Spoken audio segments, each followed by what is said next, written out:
Hi everyone, I'm Dawn. Welcome to my channel. Thank you for visiting with me today. So today I wanted to talk a little bit more about Jenn Soto.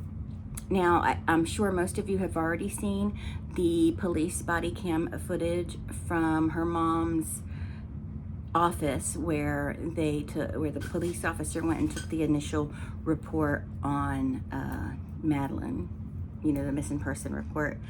And so I made a video where I kind of do commentary along with that. And I also posted a partial clip, and the full video is available, Vinniepolitan Court TV. You can find it a lot of places on YouTube. Just type in Jenn Soto body cam and you'll find it. But I wanted to discuss Jenn Soto a little bit more and how I feel about her now as far as do I suspect her involvement and things of that nature. But first, I want to try and clear something up. Not that everybody is watching my video and is going to learn from my video, but just so I can make it clear, because I'm noticing in a lot of comments, people still aren't understanding the whole death penalty thing for the SA and CP, the sex crimes against Madeline, and that Stephen Stearns did, because he's evil. He's evil. And so in October of 2023, Ron DeSantis signed legislation that would make S battery against a child under the age of 12 a death penalty crime, and meaning they can get anywhere from a life sentence to the death penalty by lethal injection or electric chair. But there's a couple issues with that. First of all, let me see if I can explain this right. When the legislation was signed, Madeline was 12. Was she 12? 13? Yeah, she was 12 when the legislation was signed. So she wasn't under 12 at the time it was signed. I understand that he was hurting her before she was 12, but legislation was not signed until October 2023 when she was 12. Do you see what I'm saying? Hopefully that makes sense. And also, it's, I see you looking at me, kitty. Django is in here with me. Also, there's issues, arguments with the constitutionality of the legislation anyway. But the legislation has been signed, and yes, they can seek the death penalty for a S battery against a child under 12, providing the crime happened after legislation was signed, on the day or after. And so what happened with Maddie when she was under 12 wouldn't count. Now, they could still say they want the death penalty for that, but they're never going to get the death penalty for that crime alone anyway. It's a shame, because I think anybody that would do that to a child has ruined their life anyway, and they deserve to not be on this planet with us anymore. But, they say the law is reason free from passion. So, as far as the unalivened charges, I feel pretty confident the state is going to try and seek the death penalty. But in Florida, the jury has to vote on that, and it has to be unanimous. So if they have one juror that is vehemently opposed to the death penalty, he won't get it. That's why it's so hard to get the death penalty in Florida. So, yeah. But I don't know. It's so tricky with that one, because, all signs point to him, but all signs pointed to Casey Anthony too, and she walked away. Of course, Stefan isn't going to walk away. Stearns isn't going to walk away because of the CP and the SA offenses. He's not going to walk away from that. But he can get away with the unalivened charges.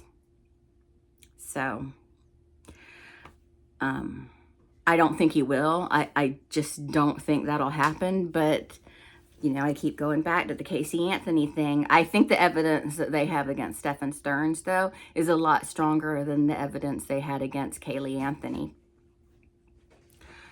So we'll just have to hope and pray and hope for a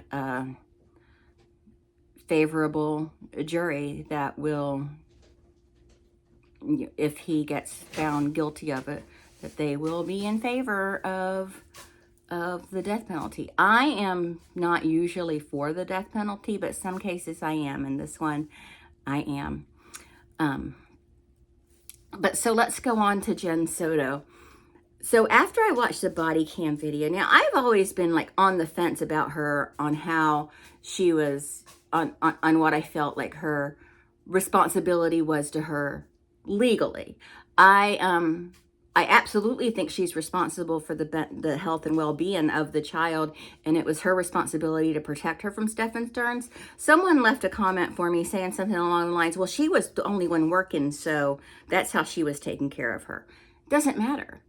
It doesn't matter. So, parents have to work. They're still responsible for protecting their child. Okay? It's so I work, so what? I work every day. I'm not responsible for protecting my child against the men I bring into the house? No. No, that's not how it works. And so I do believe she is responsible as a mother. I never said I thought she was criminally responsible. I said I suspect she is, and that she should probably be arrested. But even if I didn't suspect a criminal involvement, I still say she's responsible for the protection of her child. It doesn't matter that she goes to work. Just because you go to work doesn't mean you're not responsible for the health and safety and protection of your child. That's ludicrous. Is being a single mom hard? I'm sure it is. I was fortunate enough to not be one, but that doesn't negate the fact that single moms are responsible, single parents are responsible for the health and safety and protection of their children. And you're not going to get me to change my mind about that. You're just not. And, but now that I've watched the body cam footage and I've looked back at all my notes and I've looked back on all the videos and stuff, and Vinnie Politan material and stuff, I'm like, I try to ignore all the comments, like, because, you know, Vinnie Politan, he lets the comments pop up on the screen. I try to ignore them because for the most part, they're overly emotional, and you can't help but get emotional about a case like this. But I want to think as clearly as possible when I'm looking at all the information, and I don't want to be influenced by someone's emotions, if that makes sense to you. So now, after seeing the body cam footage and her correcting Stefan Stearns, she corrected Stefan Stearns on the shorts she was wearing, the shorts Madeline was wearing. I take issue with that. Now, it was suggested that maybe she just misspoke when she said the time she saw Madeline at. Because Stefan was seen at 7:31 throwing the laptop and the backpack in the dumpster. Jenn said she saw her getting ready for school around 8 o'clock. But at that time, it was believed that Madeline was already spotted unalived in Stefan's car. So, either she misspoke about the time, and she actually saw her at 7 o'clock, maybe, not 8 o'clock, which I don't feel like that's the case. but maybe that has been discussed and resolved with the police. I'm sure they're combing through everything, or have combed through everything. So either she misspoke or she's lying. Now, I was thinking maybe the story about her being dropped off at school and what she was wearing and everything was fed to her by Stefan, and she was just given the rehearsed story because Stefan said something like, hi, Django. It's Django. But anyway, maybe he said something like, I'm going to get blamed for this no matter what because I'm the boyfriend. And then she agreed to tell the story he told her to protect him, not really thinking he was involved or, just stupidly believing him and trusting him. But after seeing the body cam footage, I'm just, did this woman know what he did to her? Because she corrected him on what she was wearing. She corrected him. And I seriously doubt she was like my mom. My mom was a psycho and would lay out, or no, I don't think it's psychotic, but she would always lay out our outfit for the next day, the night before. You know what I mean? So she would have known what I was wearing to school. But I just don't get that from Jenn Soto. She doesn't seem like the type of mom that would lay her clothes out the night before. Or maybe she is, who knows? And I don't know. I think it's odd. I think it's odd how, and her behavior was very strange too. Her behavior almost seemed like, and I'm not saying that my theory or my thoughts or what I see, this is just my opinion. I'm not saying this is how it is. Okay? But just her behavior when talking to the police and stuff was almost as if she has already gone through the acceptance phase of whatever she believed happened. She just seemed really calm, and there was laughter and stuff, and it wasn't like uncomfortable laughter. And or maybe it's possible she just genuinely thought Madeline was okay somewhere, but I don't know. I just don't feel like she was acting like the mother of a 13-year-old who's gone missing, who's been missing for at least 12 hours, and that's just her behavior in that body cam footage was really disturbing to me. And it was so eerie to see Stefan Stearns there knowing what we know, and I really didn't want to believe that she knew what he's been doing to her and that she knows what he did with her. I didn't want to believe that, even though that may make me seem foolish or something. I just didn't want to believe that she would have been involved in some way or knew what he was doing. But she was the one, like she would tell him, she would make them leave her bed and go sleep in another bed together so she could sleep in the bed by herself. So I just don't know what part of her thought that was okay, that was appropriate. I don't know. It seems highly inappropriate to me. And I don't think I'm the only one that thinks that way. It's just, hey. The kittens are fighting under the door, like their little paws are coming under the door. But now that I've seen the body cam footage and I've looked over all the information again, because I've been on this case since the beginning, and after I've looked over everything, and I know that the investigation is ongoing, so there may be more arrests. What did she know? I want to know, what did she know? And we may not ever find this out. She may never be arrested for her involvement, if she was involved. But or she may have already made a deal. And that stuff might come out in court. I don't think he's going to spill on her. I was watching a court TV with Vinny's think tank, and they seem to think that he is going to avoid the death penalty. He's going to throw Jenn under the bus. I don't think that's the case. I don't think that's going to be the case at all.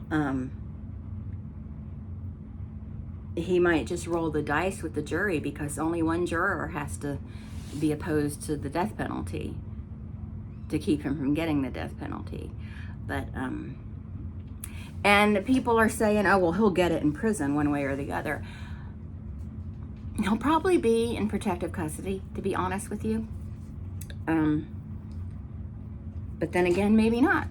We'll see. I personally think that he should just be sent to the most vicious prison in America, which I think is in Colorado, and you know, whisper around what he's done and let them handle it there. But I can think of some pretty twisted, evil things to do to him. I can. I won't voice them, but I can think of ways to make him pay for what he's done. But it's just, and I know Jenn has been out of the public eye. We haven't seen her since that second interview right before Stefan was arrested. We've seen or heard nothing from her since. We know she's talked to the police. She's been interviewed by the police. But, you know, I've read that people have seen her out and about. And then I've also read no one's seen her. So I don't know. I don't know. And also, there was a question about the footage from the church, the grainy footage from the church where they see a person. That was said to, there was some confusion about that too. Jenn didn't say, the police told her. Jenn said her sister was there when the police told her sister, that they saw someone on the footage, from the grainy footage from the church, and they assumed that it was Madeline they saw. But now I'm wondering if Jenn ever thought it was Madeline to begin with, because maybe she already knew what happened to Madeline. I don't know. I'm sorry. I'm just rambling. This is kind of a stream of consciousness. It's just, what do y'all think of the situation now with the information we have at this point? What do you think? I'm disturbed about her being shown a photograph of her little girl with this creeps in her. I'm disturbed that she just says she didn't recognize anything from the photo, but that she looked upset.